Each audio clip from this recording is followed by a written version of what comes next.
Hello YouTube. So I think it's about time we start covering some of this stuff.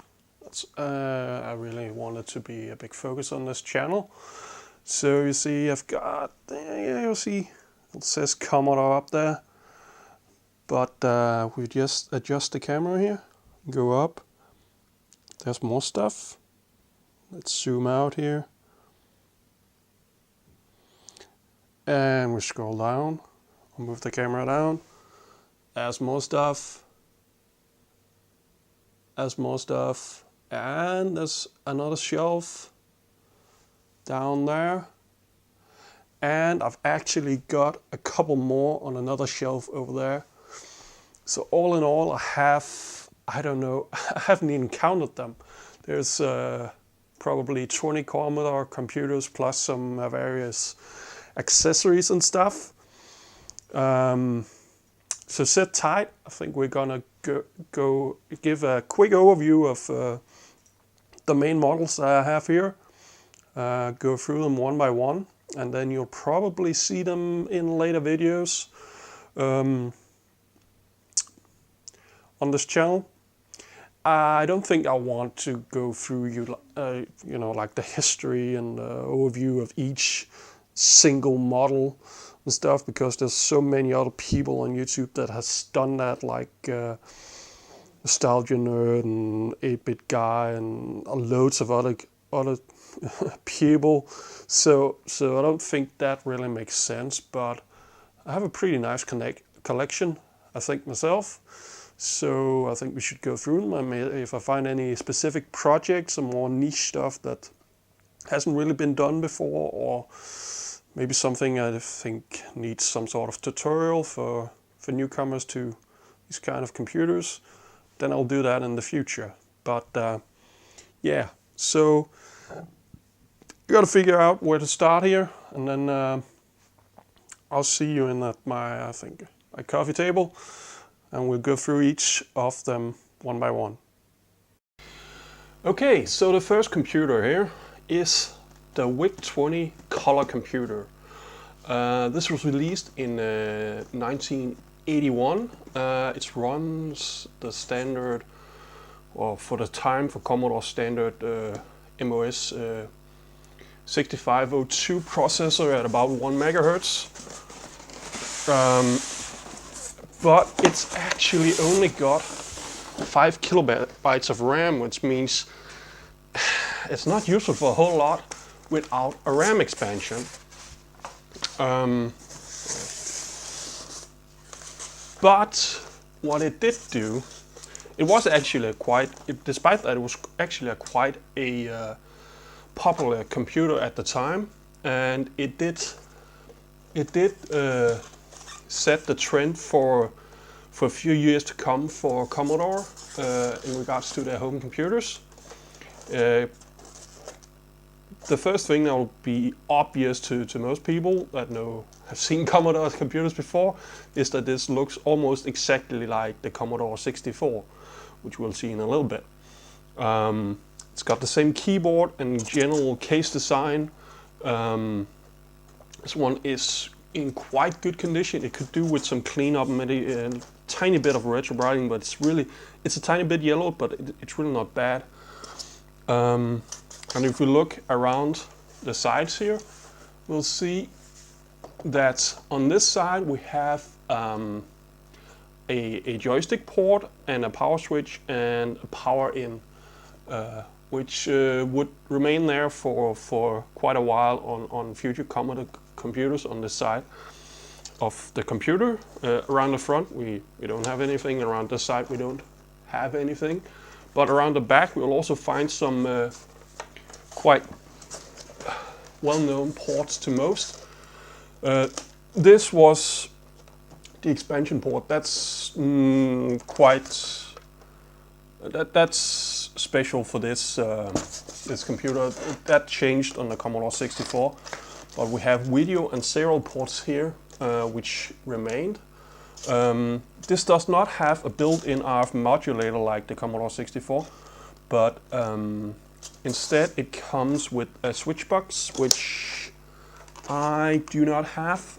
That was maybe optional, but I think I have another one for a different computer if you wanted to do that. But otherwise you can get a composite signal with the right cable out of the video port. And then we have the dataset port, and this must be a user port, I think, the last one. So this is the earliest computer I have from Commodore. Like I said, because of the limited RAM, without a RAM expansion stuff, it's not very useful, to be honest. But it did set the tone for years to come for what Commodore would bring to the market. And it has one of the death bricks with it, which I do think, 9 volts and 5 volts. So that would be pretty much the same as the C64. Although the plug on this, I don't know if you can see that, that does not look terribly good, unfortunately. Well, that was the first computer of mine in my collection. And next up we'll have a look at the Commodore 64, which superseded this and brought a lot of needed upgrades to the table. So, next up was the Commodore 64. It was released in 1982, so just a year after, roughly, after the Witxx 20, but it came with a lot of upgrades compared to the Witxx 20. First of all, it's got a slightly different processor. It's still based on the 64-2, but it was customized for Commodore. It also brought 64 kilobytes of RAM to the table. It was actually quite a lot at the time if you compare it to some of the competition like the Spectrum and stuff. 64 was pretty much top of the line, although if you're programming BASIC and stuff, you won't have access to all of it. You only have access to like, I think it's 38 kilobytes of RAM, because the rest is taken up by kernels and stuff. But with some clever programming tricks, you could actually get access to all of it for your development. If you look around, you'll see on this side, it's actually pretty much the same, except it's got a second joystick port. If you look around the back, this expansion port has changed. It's a very different format here. And we also got the built-in RF modulator now, plus there. But otherwise, it's actually pretty much the same as the Witxx 20. Also, we've got the famous Witxx and SID chips in this, which was really what made this machine the gaming machine that it was. This one is not in very good condition, but it was just the first one I grabbed off the shelf because I actually got like 6 different Commodore 64s, some of which works and some of doesn't. And there might be some repair videos on those in the future, on the one that doesn't work, and clean after these. Underneath here we have a later revision. This is also a Commodore 64, like it says, but it's the new design that came out a few years later, which kind of resembled the style that later the Amiga would have, and so on. This is quite yellow, so it's not the nicest example I have of this.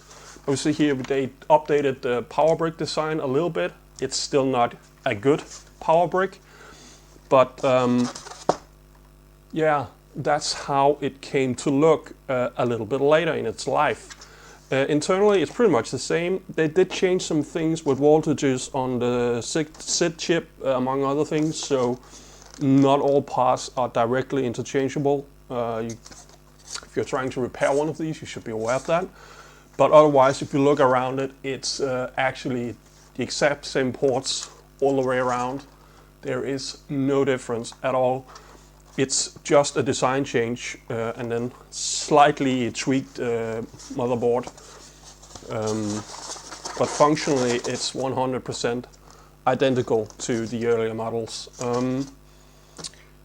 Well, some say that the SID chip sounds different in some of the later revisions, but that's a different matter entirely. So Now we've got the most iconic one out of the way, we'll move on to its big brother that came out again a few years later, and was kind of a weird one. In 1985, this was released, the Commodore 128, and like the name suggests, it has 128 kilobytes of RAM.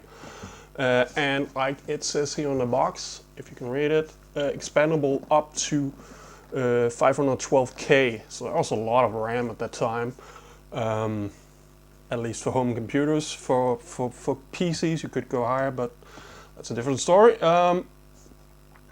It's got the same processor, but it could be in fast mode, it could go up to 2 megahertz, where in the C64 it could only go up to 1 megahertz, and it also got a second processor in it.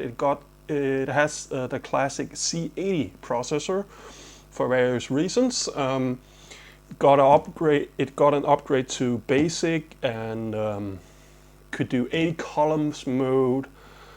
A whole host of upgrades, and actually a hell of a lot of features in a in a machine at the time.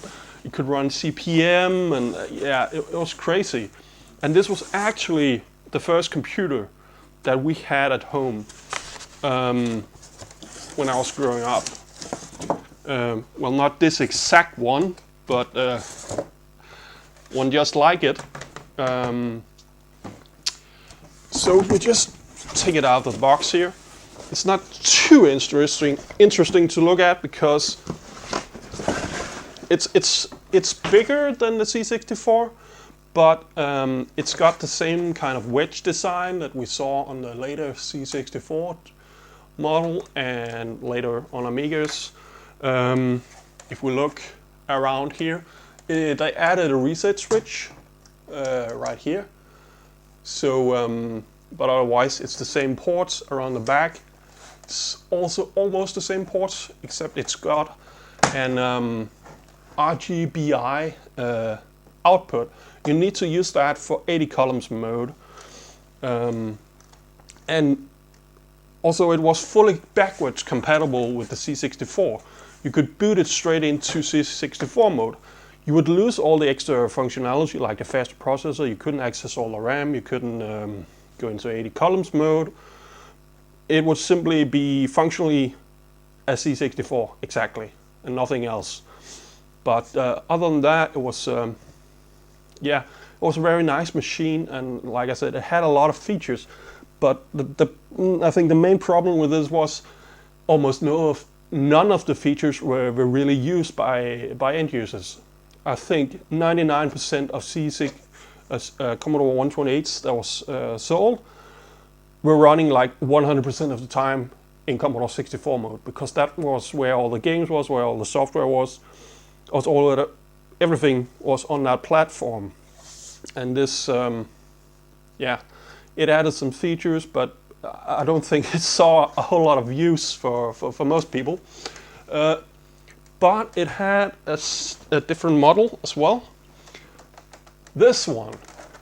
This is also a Commodore 128. The difference is it's in a more like a laptop, desktop style case that you would know from PCs at the time. So I think they was designed to be more business-like. This one is the plastic model. They also, so the whole case is plastic, but they also made one with a metal case, I think. But when we look around it, it's got really, it's the same connectors and stuff, except for one thing. Right here, there's a big like parallel port connector. It looks like that's for the keyboard. And what's cool about this is it's semi-portable, because it actually got a carrying handle here on the side, and then the keyboard is tucked away underneath. If I can remember how to get this keyboard out. Stuck in there pretty good. But then we have, and the cable's tucked away in here, then we have a keyboard that you would obviously set up in front of the computer, and and so on. Now these keyboards, they're decent, but that of any of the computers I've shown so far, they aren't mechanical or anything. They aren't special in any way, but you know, like compared to the Spectrum or similar computers, even some the Ataris at the time, this was some pretty nice keyboards that Commodore shipped with, compared to the direct competition at the time. So yeah, this was, well, rather, this was my first computer. And we got that in 1995, actually, so we were quite late to the party. I obviously had used computers in school, but this was the first, the 128 was the first computer we actually had at home, and I spent a lot of hours in front of that. Not just playing games, also playing with BASIC and various other stuff. I even did some of my homework on it at a time. You know, I wrote some essays on it. So that was, yeah, that was pretty funny, because you know, then we would use an old dot matrix printer, and it would take, you know, an hour to print out a 10-page essay or something. It was pretty funny, but yeah. Oh yeah. If I can just get this out of the way, I actually got kind of screwed when I bought this. It's got a built-in disk drive. That's a different. That's another difference between this and yeah, it's right there. And the other model, but I got screwed on this because it said the disk drive was faulty, and I thought, okay, maybe I can fix that. Maybe there's just need to clean the heads or something, or grease up the rails and stuff and get it running again. But when I opened this up after I bought it, I found there was no disk drive in here. Somebody has pulled the mechanism out of it. So I got a little bit screwed on that. I mean, if there was a disk drive and I could have repaired, then I would say I had gotten this for a very good price. Now that the whole mechanism is missing, I actually think I overpaid a little bit for this, but yeah, that's what it is. Oh yeah, and also it's got a built-in power supply, so you just got your standard what's it called, IEC connector here for connecting power, but yeah. So that's the 128 series of computers. Now we are gonna move on to like kind of their cousins in a way. A series of computers that did not have a whole lot of success, to be honest, but they're kind of interesting in some manners. Next up we have a series of computers released in about 1984. These were all based on the Z chip, which incorporated the Witxx and Z chip and stuff together into one chip to produce a cheaper computer, really. That was the thought anyway, but it ended up competing with the C64 in, I think in the +4 case, it was even more expensive than the C64. So these were for the most part a failure, I would say. But we have a series of computers here. We have the Commodore 116. We have the Commodore Plus-4 or /4, and we have the Commodore 16. They are functionally the same, for one exception. This one has 64 kilobytes of RAM, the other only has 16, and this has some built-in applications, a word processor and spreadsheet and stuff, built directly into ROM.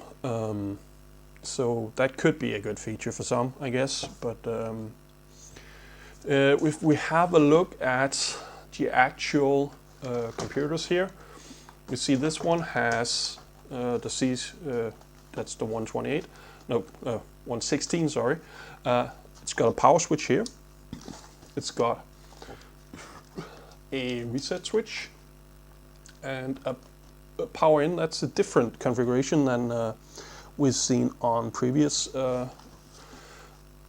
Commodores, although if we look at the Plus 4, it has the same power connector as, or you know, visually the same. I don't think the plug packs are compatible, but whatever. And then we have some of the difference. We have the standard serial port. We actually have a reset switch and a standard serial port, but then we have a different cassette port. So you can't use the cassette drive from a C64 with this directly, or the cassette drive from this on a C64, but you could get adapters for that.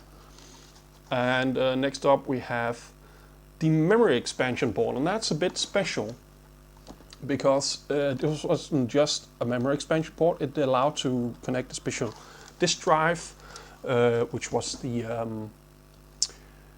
1551, which was significantly faster than the 1541 that was the standard drive for the C64.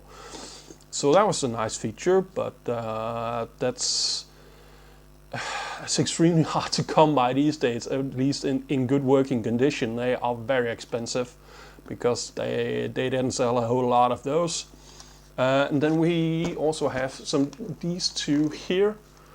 If you can see that, those are joystick ports, so they changed the format of the joystick, so you couldn't directly use your joysticks from a different computer at the time. Although you could get adapters for that. And then finally a video output. So there's no RF modulator in this audio. Here it is. On the side is the RF output. This one is one of the few that didn't have a proper keyboard. The few Commodore computers that didn't have that. This is just some rubbery kind of thing, and that's pretty crap. So, but this was the cheapest version of this series. The Plus 4 had a decent keyboard, and like I said, it had the built-in apps and 64 kilobytes of RAM. So that was the best of the range. But unfortunately, a lot of the software that was developed for these computers was made with just 16 kilobytes of RAM in mind, because very few people actually had RAM expansions for these. So that kind of hurt the quality of the software, especially of the games and stuff of the time. I won't take this out. It just looks, it's got the same ports, and it's just in a C64 case. So yeah, that's not really all that interesting to look at, but I mean, this Plus 4 could actually have been a pretty decent computer. Also, if you look up, like, I know Bill Hurd, one of the actual designers, technical designers at Commodore at the time, he has several videos on his channel. If you look him up on YouTube, Bill Hurd, B-I-L, and Hurd, H-E-R-D, I think. He talks a lot about how this was designed, what it was for, and how marketing screwed it up and sold it like a competitor for the same segment as the C64. This was meant for more office use. He says the TED actually stands for text editor. That was really what it was meant for.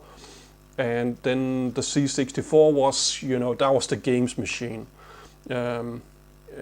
And it couldn't really compete with the C64 as a games machine, because the TED chip that incorporated the video and stuff, it didn't have some of the features that the Witxx chip had in the C64. So this was the games you could produce on these wasn't quite as good visually as you could on a Commodore 64. So this was kind of a failure from Commodore at the time. I think it's some Some interesting computers, nonetheless, but they didn't gain a whole lot of popularity, and that's probably one of the things that, yeah, Commodore would have liked to avoid it, not releasing this product.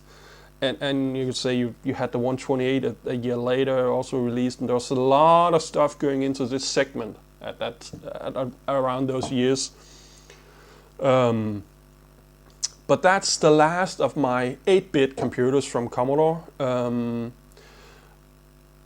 So now we move into the 16-bit range, which you probably already know is the Amigas.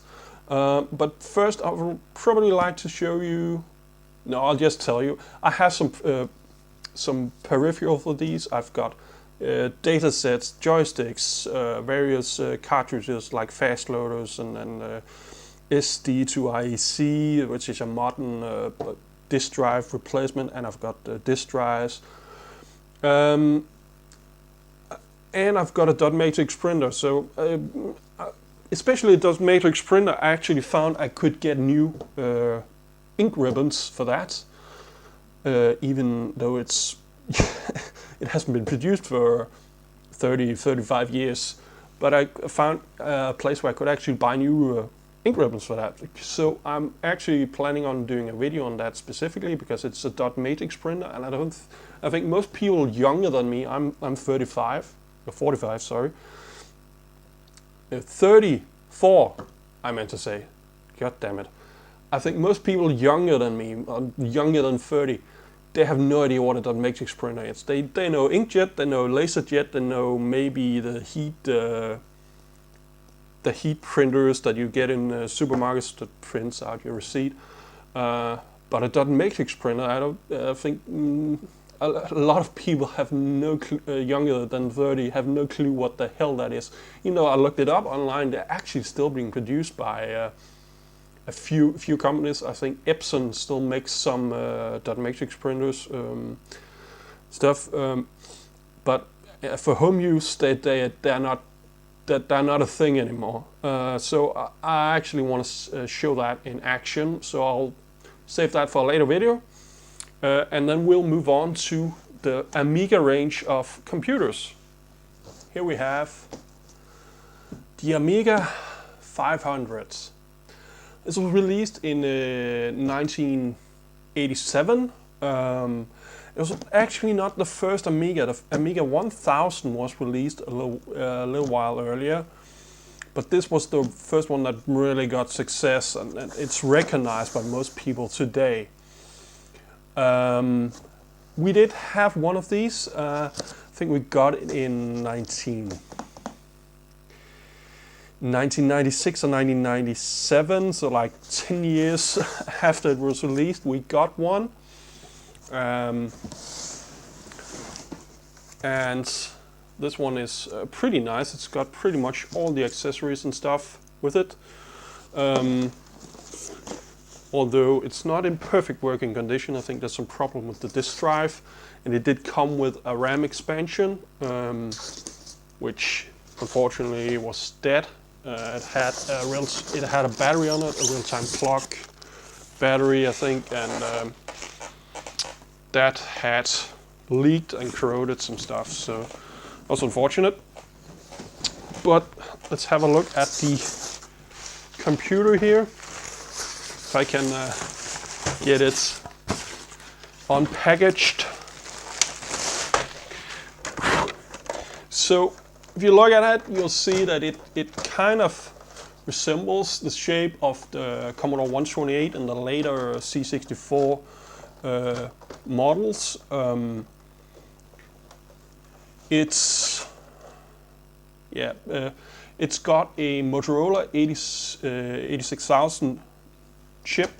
It's got 512 kilobytes of RAM. It's got a built-in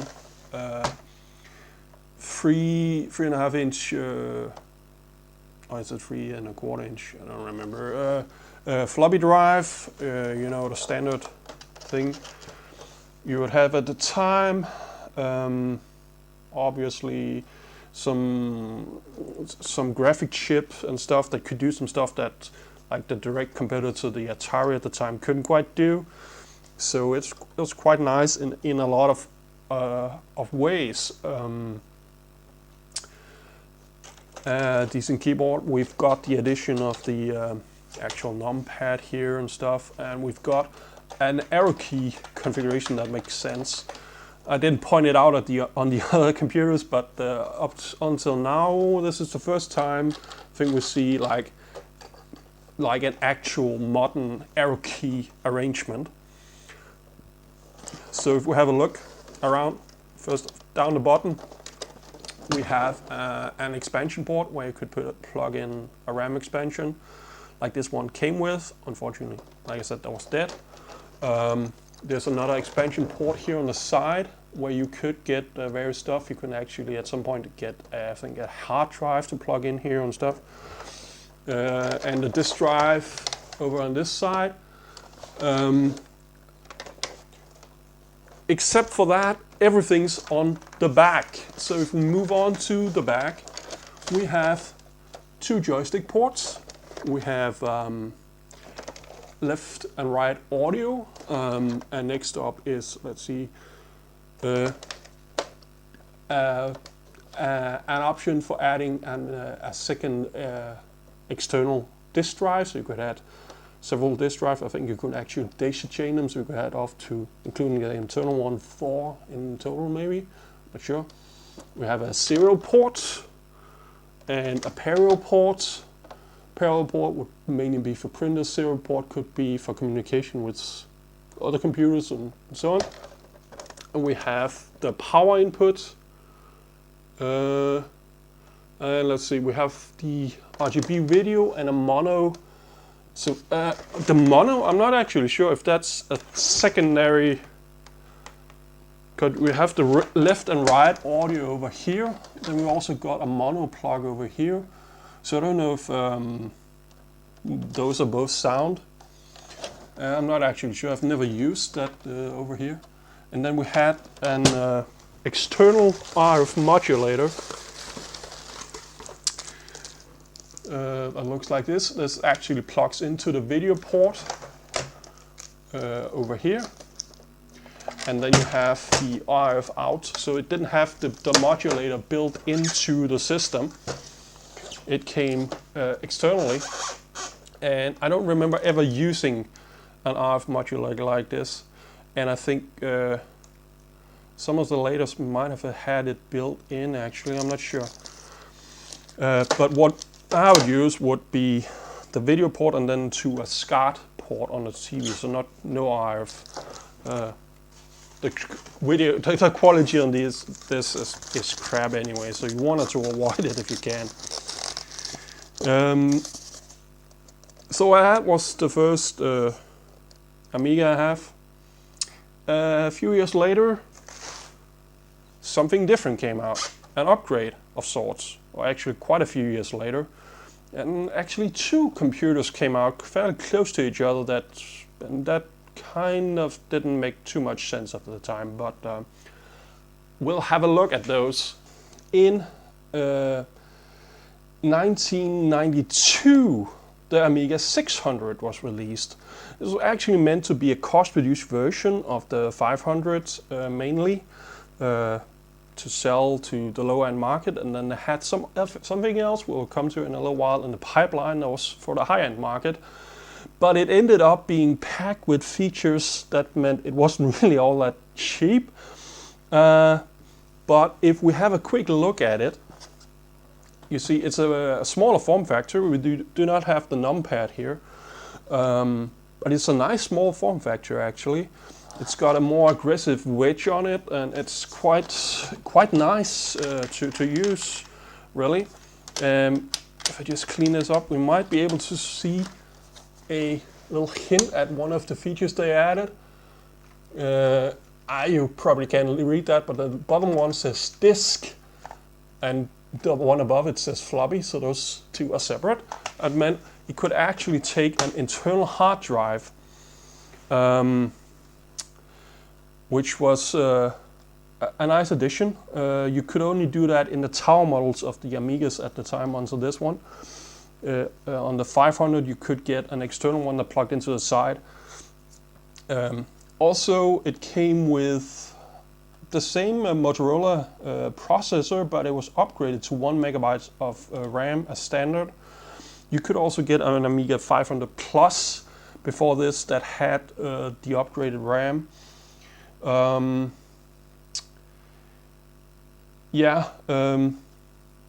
Then there was some upgrades to the software and so on. We have a disk drive. This one doesn't have it installed right now because I've been playing around with a Gotek drive, which has just been hanging out the side here. So I've removed the disk drive. I've got it laying around somewhere. Around the back, we'll see that we've got, let me just see.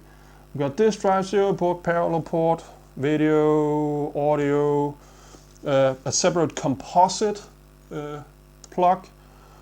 We've got a built-in RF modulator this time, then power, and then on the side here we've actually got a PCM, what's it called? PCMICA slot, a PC card expansion slot,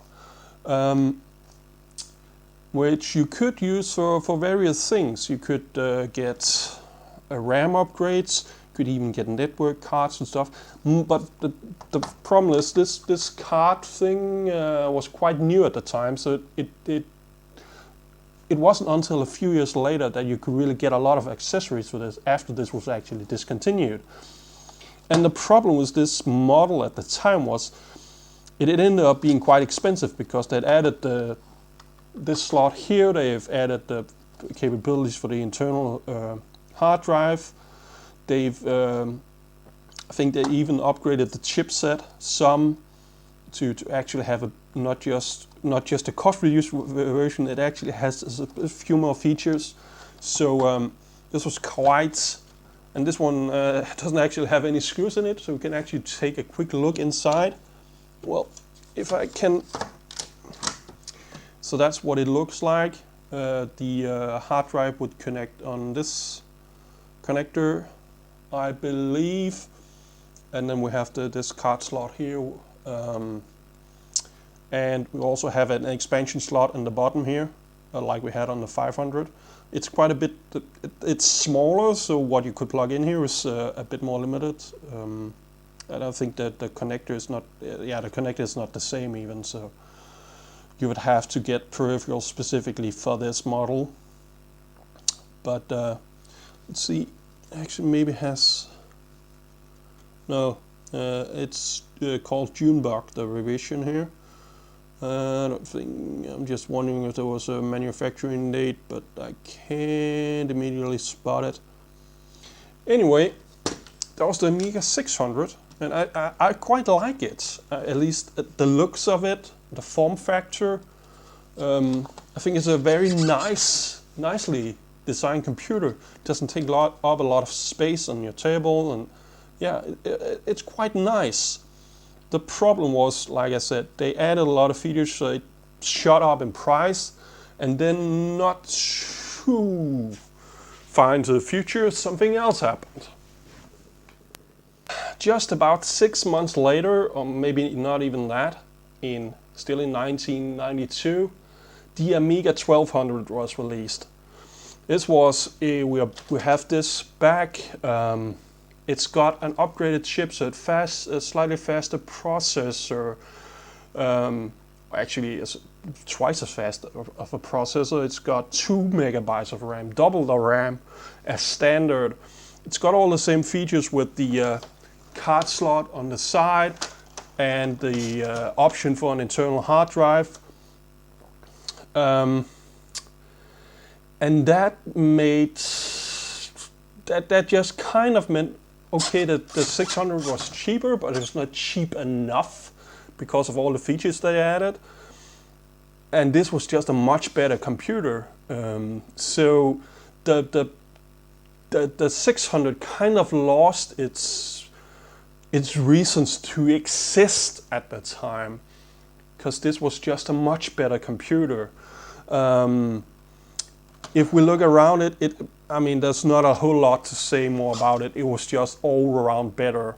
And this was the first computer, well, excluding my PlayStation, it was the first computer that I actually owned myself. The Commodore 128 and the Amiga 500, those were family computers that I had to share with my siblings.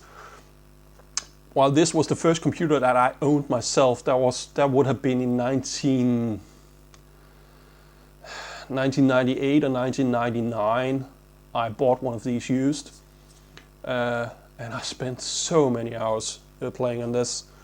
It was a very nice machine. And actually, again, I've been playing around. I think this has the Gotek drive in it. Let's see if you can, yeah, get this open. No, it's actually got the standard disk drive in it still. But if we open this up here, we'll see that I've got a Compact Flash card installed down here, which functions as a what's it called? As a hard drive. And then this, you probably can't read it. It's called a ACA 1221EC expansion card from Individual Computers.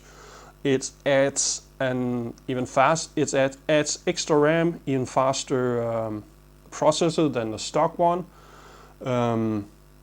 and you can even overclock it, and you have the option to add a real-time clock and various other stuff onto this expansion card. And I've actually got for the PC card slot, I've got a network card, so I can get this online technically, even though there doesn't exist many browsers that really works with the modern internet for these computers. But you could get like access to FTPs and stuff, so you could transfer data over to the hard drive easily. So this was, yeah, for a couple of years until at least 2000 or 2001. Let me just think. It must have been about 2000. I bought my first PC. We had must have been in 1998 because it came with Windows 98. We got the first PC in the house, but again, that was my dad's PC. Actually, it wasn't even shared as such. Could get a bit of time on it every now and then, but that was my dad's PC. So I got this in 98 or 99, and then in 2000 I bought my first actual PC. But this got at least a year or maybe 2 years use out of it, where I used it daily for too many hours probably. Even honestly, even my PlayStation kind of got neglected for a bit there, because even though the graphics on the PlayStation was obviously nicer than this, but still there's some games, you know, mouse controlled strategy games and stuff that you couldn't really get on the PlayStation. That was something that I was and still am very much into. So this was a very good computer for me. Well, I say this is not the actual model. Unfortunately, all the old computers from that time, I decided I could have probably gotten both the 128 and the Amigas and stuff with me when I moved away from home when I was about 20. But I decided not to, unfortunately. And then my parents got divorced and they moved and everything. Yeah, those old computers probably ended up in the dump. So I've had to rebuy all this stuff 15 years later, or 14 years later. Actually, I bought it last year, so 13 years later. Whatever. These are not my original computers. Now, we're almost at the end here of my collection. There's one thing left I want to show you. And it's kind of related to this. I'll get into details about that. In 1993, this was released. It was a games console. It was actually based on the Amiga 1200 hardware. Obviously, it's missing a lot of stuff like the internal disk drive and keyboard stuff. But behind this hatch here, there's an expansion port where you could actually buy some accessory that would add a lot of missing functionality back into it, so it would be pretty much be a Amiga 1200. It's got the same processor and RAM and stuff, but it's also got a CD drive, so you could get your games on CD-ROM, which was well, it wasn't quite new, and you could get the CD-ROM addition to the Amiga 1200, I think. And actually, a few years earlier, based on the Amiga 500, they had made Amiga CD, but that wasn't marketed as a game console. That was marketed like a multimedia learning, interactive learning center for the living room. This was a game console, and you can see that by the actual gamepad with ads, buttons, and stuff that you couldn't have on any Commodore computer up till that time. You would only have 4 directions and 1 button, and that was quite limiting in terms of what kind of games you could play. I mean, making a fighting game with just 1 button, it's really hard to make an engaging fighting game like Street Fighter if you can't have several buttons for like kick and punch, for instance. So yeah, if you look at it, it's got a headphone jack, a volume for that, a soft power button, because on the back we actually have a hardware power button right here. We've got power, RF modulator, S-video, and composite plus audio outputs. We've got 2 joystick ports and an aux port. And I think maybe you could get a keyboard for the aux port. I'm not quite sure what you would use for that for otherwise. And this was actually, it was a nice machine for the time. I mean, it came out at a good time. It came out just about almost 2 years before the PlayStation 1, you know.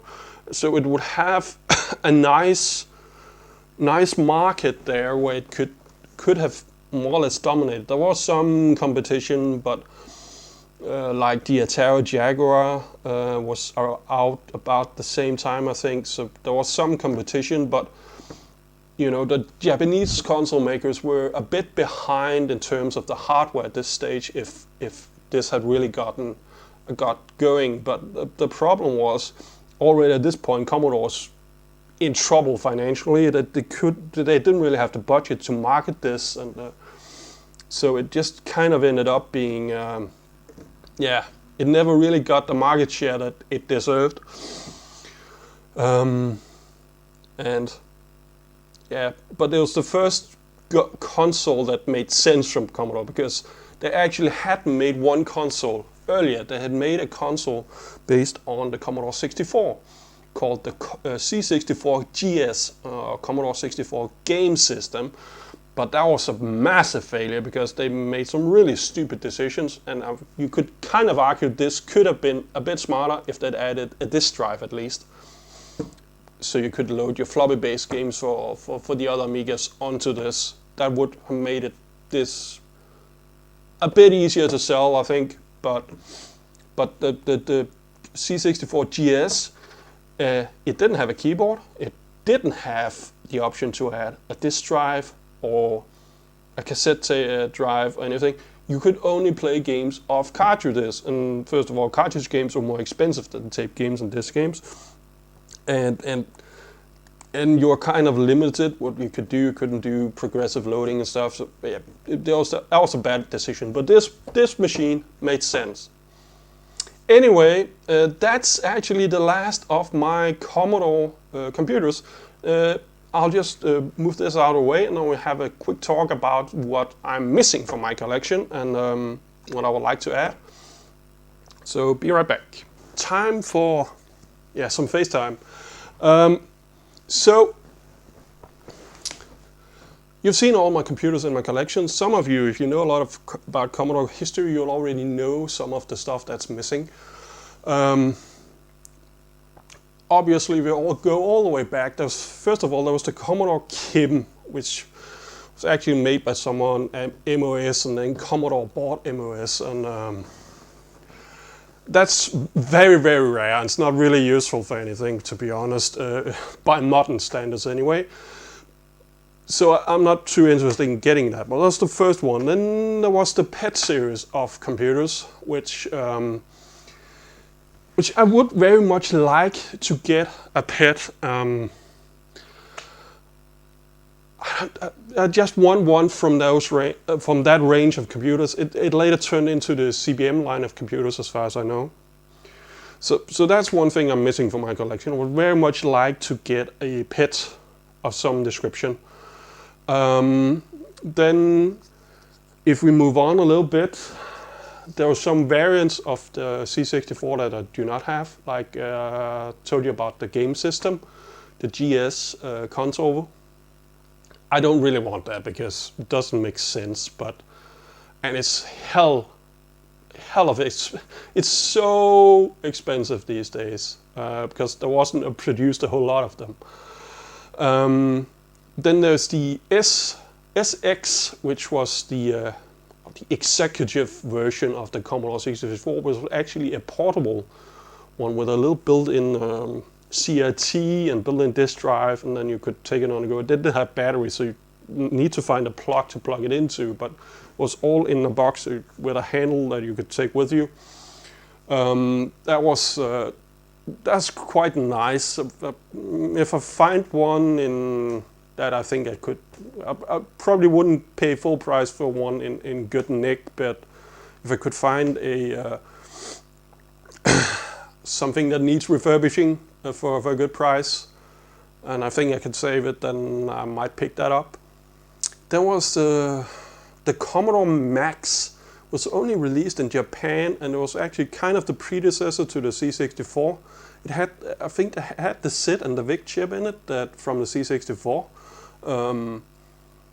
It was just on the market for a short while in Japan before they moved on to the C64. I don't really want that either, because I mean it was just released in Japan for a short while. There's not a whole lot of specific software for it, and it goes for, like, I mean, seriously, $5,000 or something. If it's actually confirmed working and stuff, it could easily cost that with the box and everything, maybe even more. They're so expensive. It's ridiculous. So yeah, I'm probably never gonna get one of those. Then there's the Amiga CD TV. I actually saw one kind of locally, like 100 kilometers away. So not on eBay or anything, and I was actually fairly cheap because they're also kind of expensive, especially if you got all the peripherals like the remote control and keyboard. I kind of regret I didn't pick that up because I don't want to pay the prices that they go for on eBay with the keyboard and everything, because the keyboards are quite rare. They use a special connector, I think, and they are, if you can get the CD TV on its own for a reasonable price, but the keyboard alone for it will cost as much as the machine on top of that to get a fully working system. So that's that's not great. So yeah, I don't know if I'll ever get one of those. It was the first system that had a CD-ROM drive from Commodore, I think. That's the main attraction of it. Otherwise, it was pretty much a Commodore. It was pretty much Amiga 500. Otherwise, so yeah, maybe not. I don't know. And then I've covered most of the Amiga range except for the Amiga Tower or desktop versions, like the Amiga 1000, 2000, 3000, 4000. And I would like to get an Amiga 1000 maybe, and maybe something like 1200. No, not a 1200, a 2000 or 3000. Probably not a 12,000 because they're really expensive. But the 2000 and 3000 you could maybe pick up for a decent price. They're still expensive, but for what they are, you could maybe get one of those for a decent price. So like that, and then And then I think Amiga also, or Commodore also made a few PC compatibles, IBM clones in the CBM range. Nah, I'm not too bothered. They're just IBM clones. There was a lot more interesting IBM clones around at the time, like the Tandy computers and stuff, or just some of the original IBMs that I would find a lot more interesting than the Commodore ones. So I don't think I'm ever gonna bother to get one of those. That's pretty much it. Although, no, I'll see if I can find it. I have one more thing, just a bonus here, if I can find it. And it's a little bit special, actually, so I don't think a lot of people know about this. Okay, so the last thing here, I don't think a lot of people know about this. This is a Commodore TV game 2000K. I've never actually hooked this up because it's not in too great a condition. So this is like the very early Atari games. It's got some building games and then these kind of pads with the twisty knob on it. And for some reason somebody decided to cut off the built-in pads here, and then you could add, then there's some additional pads that you could plug in, where the hell? There's extra pads with, let's see if I can find one with a connector. So it's got this kind of connector, so I guess it plugs in here, I guess. And it looks like it's got some sort of gun rifle game. I didn't get, there's a connector for probably a light gun here on the back. I didn't get that. Plus that would only work on old school CRT, so I couldn't play it anyway. But then it's also got some sort of, I don't know what that is, some sort of tennis three-player, four-player Pong game maybe. What looks like a soccer game, and then a tennis game was probably just regular Pong. And you've got on-off, optional something here. What does it say? Just option 2. Oh, that's probably the number of players, 2 or 4 players. Then you've got on-off for auto serve in the games, and you've got left and right for amateur, expert. So that's some sort of difficulty settings, and we've got a serve button if you don't use the auto serve, and then there should be a reset button here, but that's missing. So that's could be a fun project someday to see if I can get this working, because I think that's probably something most people have never seen before from Commodore. So I thought that was a bit interesting. That was the bonus info, the bonus content here, and it's got an RF. Yeah. If you look, there isn't really any plugs on it. It's just got AC adapter and AC adapter in here, and the rifle, and then the stuff on the top here. So there's not a whole lot more to say about it, and I don't know anything about the specs on this, but yeah, that was it. I'll go and edit this video now. There's quite a few clips to put together, but if you like this, please be sure to like and subscribe. And if you want to see more of any of these videos or any of these machines, if you want me to go into depth more with any of them, I'll definitely do this one. But any of the other ones, then leave a comment down below and tell me what you would like to see more of. Yep. So take care, everybody.